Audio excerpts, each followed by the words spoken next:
तर आजच्या व्हिडिओमध्ये आपण जो टॉपिक स्टार्ट करणार आहोत that is called as the effects of electric current. So this is our fourth chapter. So write down the name of chapter, effects of electric current.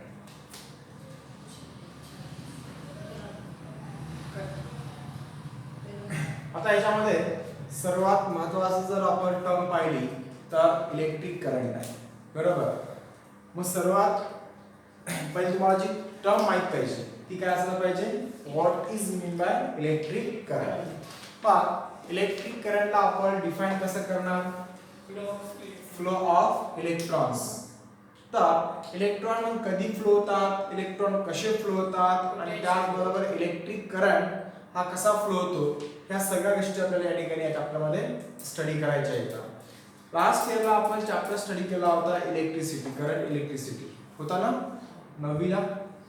तर त्यामुळे आपण पाहिलं होतं की एखादा आपण जर कंडक्टर घेतला, for example this is the conductor and these two ends of conductor is connected to the power supply or battery. मग या ठिकाणी एक आपण बॅटरी कनेक्ट केलेली आहे, याला आपण पॉझिटिव्ह आणि निगेटिव्ह म्हणूया. Now the potential of the battery is V and this is the positive potential and this is the negative potential of the battery. मग आता जो टर्मिनल बॅटरीचा जो टर्मिनल आपण ज्या एंडला कनेक्ट केलेला आहे तो एंड या ठिकाणी काय असणार, तोच पोटेन्शियल. म्हणजे जेवढं पोटेन्शियल या ठिकाणी या टर्मिनलचं आहे तितकंच पोटेन्शियल तुम्हाला या ठिकाणी या एंडचं पाहायला मिळेल. म्हणजे या ठिकाणी हा पॉझिटिव्ह पोटेन्शियलचा एंड असेल आणि हा एंड असेल निगेटिव्ह. आता कोणताही metal, now the metal is nothing but the conductor. मग मी याला कंडक्टर म्हणलो म्हणजे हा काय ठिकाणी मेटल आहे and metal is made by the atoms. Actually metal म्हणण्यापेक्षा कोणताही मॅटर पाहिला आपण तर मॅटर मध्ये काय असतात, ॲटम्स असतात. आणि ॲटम मध्ये कोण कोण असते रे, ॲटम मध्ये इलेक्ट्रॉन, प्रोटॉन, न्यूट्रॉन हे आपल्याला माहित आहे, बरोबर. But out of this three fundamental particles of the atom, the one is free, that is called as the electron. Electron काय ठिकाणी फ्री असतात. मग जे फ्री इलेक्ट्रॉन्स आहेत ते फ्री इलेक्ट्रॉन्स आपण या ठिकाणी ड्रॉ करून घेऊया. मग इथं हे जे इलेक्ट्रॉन्स आहेत, now these electrons are in a free motion. आता कधी फ्री आहे ते, जोपर्यंत आपण काय करणार या ठिकाणी सप्लाय त्याला कनेक्ट करणार नाही तोपर्यंत या मेटल मध्ये जे इलेक्ट्रॉन्स असतात ते इलेक्ट्रॉन्स काय ना फ्री इलेक्ट्रॉन्स आहेत. But when we apply the potential difference across this conductor, then this electron flow in a specific direction. मग आता हे इलेक्ट्रॉन्स ऍक्च्युली मूव्ह कोणीकडे होतात, कोणत्या डायरेक्शनला मूव्ह होत असतात. तर electrons are moving from negative terminal to positive terminal. लक्षात घ्या, इलेक्ट्रॉन्स आर, मी इलेक्ट्रॉन्स ही सांगायलो, बरोबर. मग इलेक्ट्रॉन्सवर कोणता चार्ज आहे, निगेटिव्ह चार्ज आहे, बरोबर. त्यामुळे इलेक्ट्रॉन्स या ठिकाणी निगेटिव्ह टर्मिनल मूव्ह होणार नाही, ते काय होणार, पॉझिटिव्ह मूव्ह होणार. मग फ्लो ऑफ इलेक्ट्रॉनची अपोजिट डायरेक्शन बघितली त्या ठिकाणी ती काय असणार आहे, from negative terminal to the positive terminal. इथं आपण असं लिहू शकतो, फ्लो ऑफ इलेक्ट्रॉन. तर आता इलेक्ट्रॉन्सचा फ्लो आहे तर आणि डेफिनेशन काय सांगते आपल्याला करंटची, the rate of flow of charge per unit time is called as the current. तर करंटची डेफिनेशन बघा, करंट म्हणजे काय. या ठिकाणी आपण इलेक्ट्रिक करंट सांगायलो तर इलेक्ट्रिक करंटची डेफिनेशन जी आहे ती definition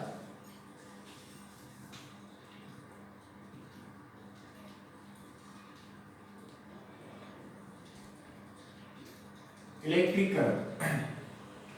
Electrons are nothing but the charge, पण कोणते चार्ज? निगेटिव्ह चार्ज, बरोबर. मग निगेटिव्ह चार्ज घ्या किंवा पॉझिटिव्ह चार्ज घ्या, डेफिनेशन या ठिकाणी आपण जेव्हा सांगतो तेव्हा काय घेणार? Rate of flow of charge. कोणते charge? Electric charge per unit time is called electric current. बरं, डेफिनेशन कळाली की ज्यावेळेस चार्ज म्हणजे काय लागतात? फ्लो व्हायला लागतात, त्यालाच आपण काय म्हणतो या ठिकाणी? इलेक्ट्रिक करंट म्हणतो. पण जी flow of electric charge direction आहे तीच या ठिकाणी करंट डायरेक्शन असणार आहे का? नाही, त्याच्या अपोजिट असणार आहे. सो दॅट्स वाय मग या ठिकाणी आपण असं म्हणत असतो conventional flow of electric current. Convention flow of electric current.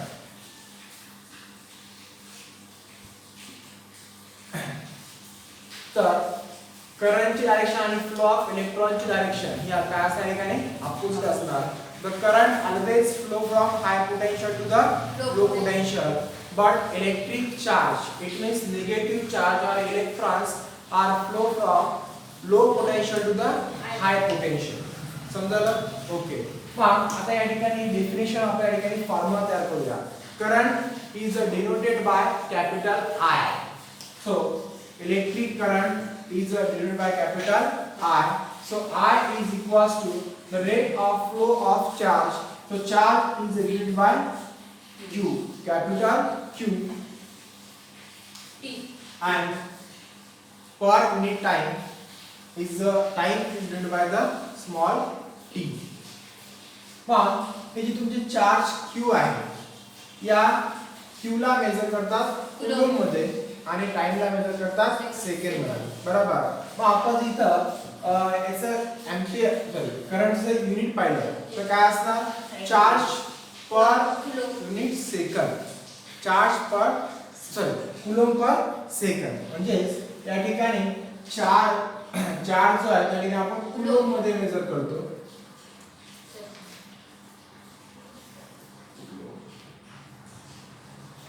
आणि या ठिकाणी टाइम जो आहे तो सेकंड मध्ये मेजर करतो.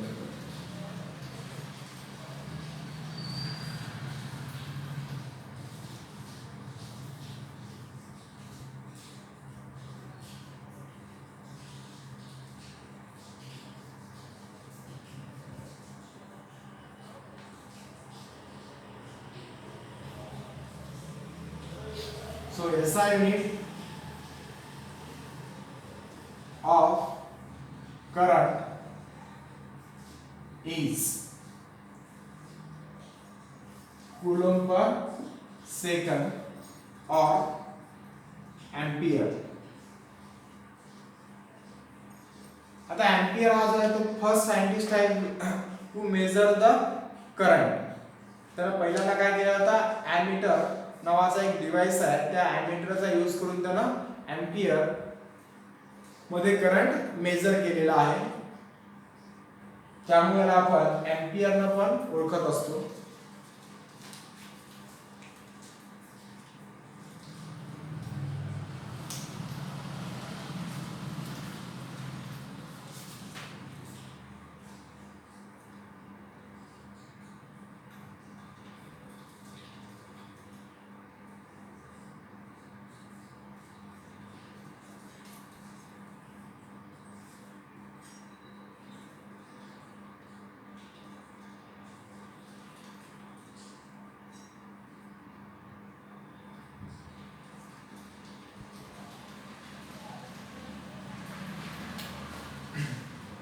Okay. Now write down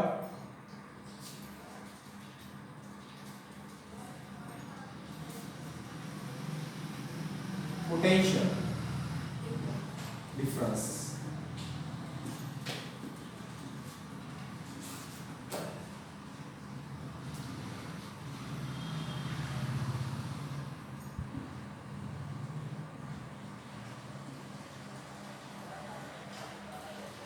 potential difference.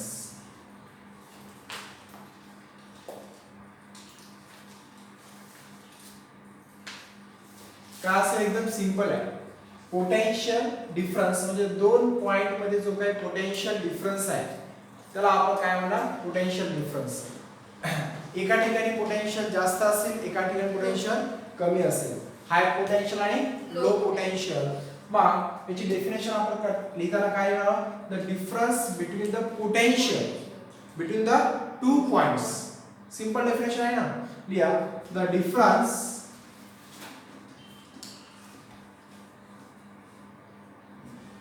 in a potential between two points is called potential difference.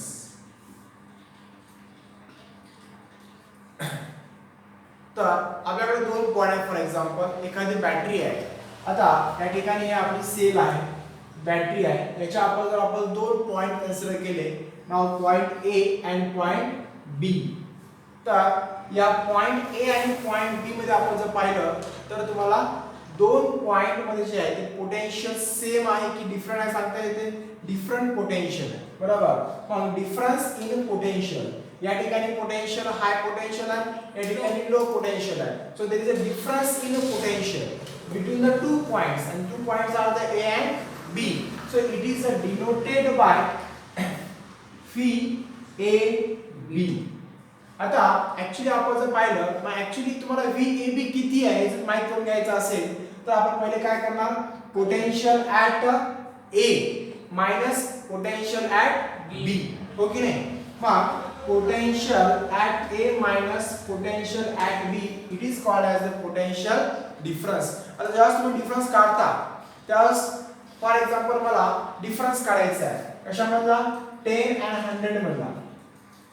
दोन मला इथं नंबर्स आहेत, या दोन नंबर मध्ये मला काय करायचं आहे, डिफरन्स काढायचा. मला काय करावं लागेल मग या ठिकाणी 100 minus 10 म्हणजे मला काय भेटते, या ठिकाणी 90 चा काय आहे डिफरन्स आहे.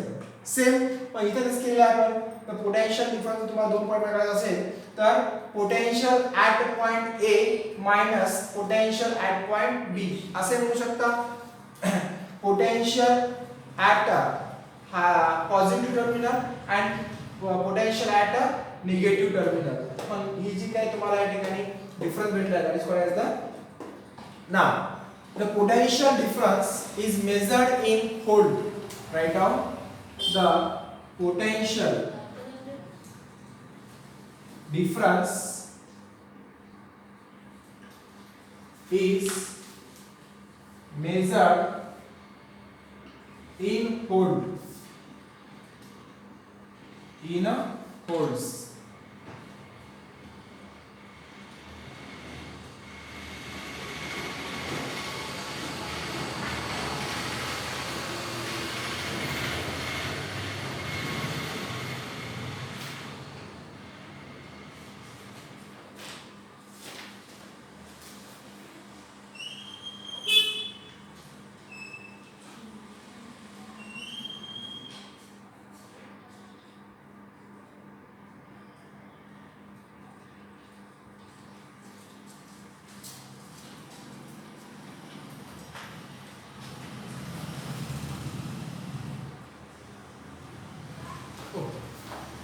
आता हे झालं एकदम सिंपल. याच्यामध्ये मला काय सांगता आलं तुम्हाला, potential in difference in potential आहे. पण याचा एक अनदर फॉर्म्युला आहे. आता हे सिंपल झालेलं आहे, पण मला या एक अनदर वे तुम्हाला सांगायचं आहे की ज्यावेळेस आता हे चार्ज आहे, हे चार्ज जस्ट मूव्ह होतात त्यावेळेस या चार्ज ला वर्क करणार. when the charge move from, आता फॉर एक्झाम्पल या ठिकाणी एखादा रेजिस्टर आहे आणि इथं आपण काय केलंय, बॅटरी कनेक्ट केली, positive terminal negative terminal, this is called as the resistance. A point आणि हे तुमचा बी पॉइंट. आता याच्यातून काय होणार चार्ज फ्लो म्हणजे करंट फ्लो आलं काय येतं चार्ज फ्लो येतं चार्ज जेव्हा मूव्ह होतात त्यावेळेस या ठिकाणी चार्जचं काय होणार डिस्प्लेसमेंट व्हायला आहे it means there is a work done आता ही जी सेल आहे ही सेल या ठिकाणी काय करत असते EMF इलेक्ट्रोमोटिव्ह फोर्स जो आहे electromotive force act on the charge q and that's why that charge move from low potential to the high potential so there is a work done मग ज्यावेळेस तुमचं वर्क डन होत असते हे work done कशामध्ये झालेलं आहे चार्ज मध्ये झालेलं आहे लक्षात घ्या जे मूव्ह व्हायले तर त्यांच्यामध्ये काय होणार वर्क डन होणार मग हे वर्क डन कोणामुळे होत आहे कोणामध्ये व्हायला चार्ज मध्ये व्हायला आणि कोणामुळे व्हायला त्या पोटेन्शियल डिफरन्स मुळे व्हायला कारण की हा पोटेन्शियल डिफरन्स काय करणार याच्यावर फोर्स एक्झर्ट करणार कोणता फोर्स इलेक्ट्रोमोटिव्ह फोर्स त्याला आपण EMF म्हणतो now this EMF and potential difference are same दोन्ही गोष्टी काय त्या ठिकाणी सेम आहेत मग या EMF मुळे चार्ज काय व्हायला लागतं मूव्ह व्हायला लागले तर फ्लो व्हायला लागले तर मग या ठिकाणी असं आपण लिहू शकतो पोटेन्शियल डिफरन्स म्हणजे नेमकं काय तर potential difference is defined as लिहा potential difference is defined as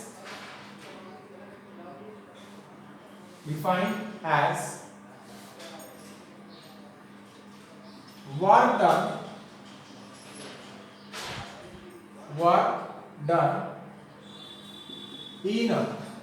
electric charge potential difference is defined as work done in electric charge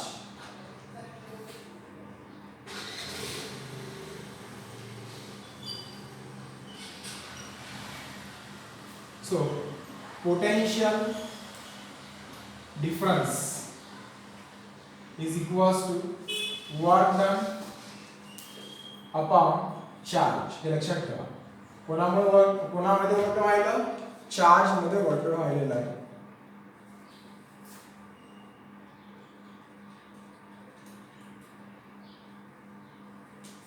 and work done is equals to काय ना work done is equals to काय ना potential difference into charge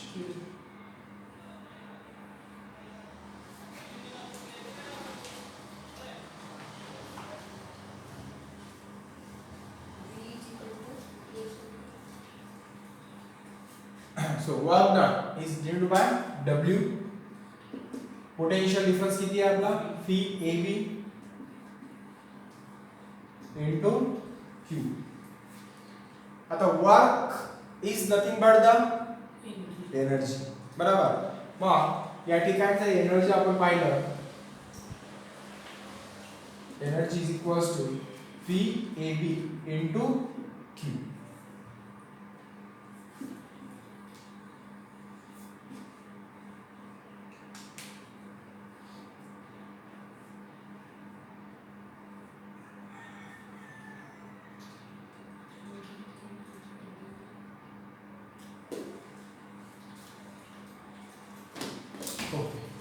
मग आता नेमकं काय केलं आपण तर एवढी एनर्जी आपण काय केली आहे या रेजिस्टरला सप्लाय केली समजायला ना पोटेन्शियल डिफरन्स इनटू चार्ज म्हणजे काय असणार एनर्जी आणि ही एनर्जी आपण या ठिकाणी प्रोव्हाइड केलेली आहे किंवा गिवन आहे to the resistor so write down one statement if the charge q तुम्ही पण लिहून घ्या जे ऑनलाइन व्हिडिओ बघत आहे तर त्यांनी पण लिहून घ्यायचं आहे if the charge q flows from a to b in time t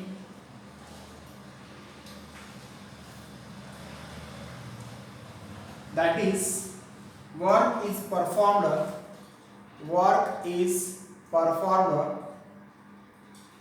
in time t work is performed in a time t then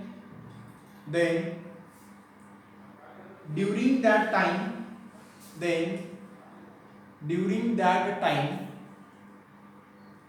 energy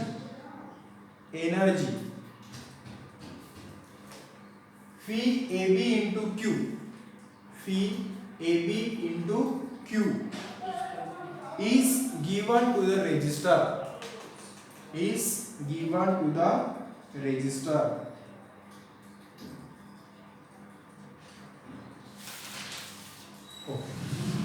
आता ही एनर्जी जी आहे पहिले दिली आपण, आता दिलेली एनर्जी काय केली आहे रेजिस्टरनं घेतलेली आहे.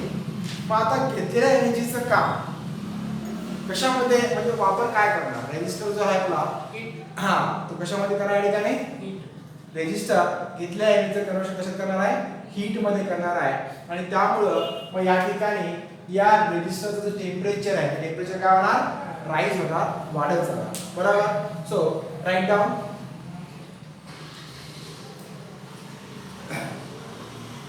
this energy Continue. next point, this energy received by resistor, जेवढी काय एनर्जी आपल्या ठिकाणी दिलेली आहे गिवन एनर्जी जेवढी काय आहे that energy received by resistor, this energy is received by the resistor and is converted into heat energy.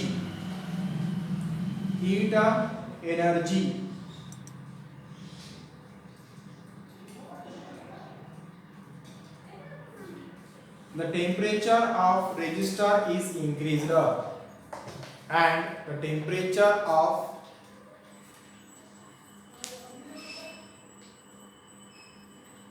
Resistor increased. तर अशा पद्धतीने आपण म्हणजे नेमकं आपण या ठिकाणी स्टडी काय केलं, तर स्टडी हे केलेलं आहे की एखाद्या डिव्हाइसला आपण ज्यावेळेस एनर्जी सप्लाय करतो ती एनर्जी म्हणजे नेमकं काय, इलेक्ट्रिक करंट आहे. म्हणजे आपण या ठिकाणी काय स्टडी केलेलं आहे, तर सुरुवातीला आपण इलेक्ट्रिक करंट मध्ये काय सांगितलं, आता हा इलेक्ट्रिक करंट फ्लो व्हायला कशातून, या ठिकाणी रेजिस्टर मधून. ज्यावेळेस हा इलेक्ट्रिक करंट फ्लो होतो त्याच वेळेस एवढी energy fee AB into Q एवढी एनर्जी आपण काय केली आहे रेजिस्टरला दिलेली आहे. बरोबर, गिवन केलेली आहे. आता दिलेल्या एनर्जी मुळे या ठिकाणी याच्यामध्ये काय होणार, हीट प्रोड्यूस होणार आणि ही जी हीट आहे ती हीट या ठिकाणी या रेजिस्टर काय होते, टेम्परेचर वाढवत असते. आणि अशा पद्धतीने मग या ठिकाणी हीटिंग इफेक्ट ज्याला आपण म्हणतो, हा हीटिंग इफेक्ट या ठिकाणी आपल्याला शो होताना दिसतो. म्हणजे करंट व काय या ठिकाणी हीट प्रोड्यूस होईल. करंट आपण जेव्हा सप्लाय करतो तेव्हा काय होणार, हीट प्रोड्यूस होणार. मग नेमकी हीट कशी प्रोड्यूस होईल तर आपण या ठिकाणी सांगितलं आहे की पहिले वर्क होते and that work is nothing but the energy and that energy is converted to the heater and then the temperature of the resistor increases. तर अशा प्रकारे आपण या ठिकाणी हा पॉइंट स्टडी केलेला आहे. तर नेक्स्ट जो पॉइंट आहे तो नेक्स्ट पॉइंट आपण इलेक्ट्रिक पॉवर हा नेक्स्ट व्हिडिओ मध्ये स्टडी करूया.